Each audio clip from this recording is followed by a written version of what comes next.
May malalang sakit nga ba si Billy Crawford? Mahal namin ang isa't Nagdodroga isa. ba ang asawa ni Lahat ng Colleen pamilya Garcia? nagkakaaway, Yan ang ilan nagkakalabuan. sa mga tanong Pero ng at the end of fans the and day, social media in God's followers time, ni Billy siya na rin matapos ang bahalang kumalat ang mga magkasolusyon. litrato Kaya, niya kung saan makikita ang on my sobrang end, payat niyang mukha at katawan.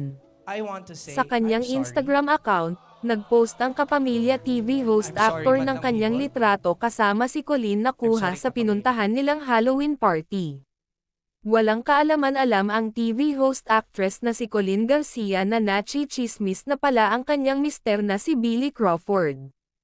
Usap-usapan kasi kamakailan lang na nalululong umano sa sugal ang The Voice Generations coach. Hindi kami naggagamble, mahilig lang kami magmajong sa bahay. No, saan nanggaling yon? Sobrang random mon. Wala, say niya. Colleen Garcia itinanggi ang chikang nalulong sa sugal si Billy Crawford, no. Saan nanggaling yon? Chika. Pauline Del Rosario.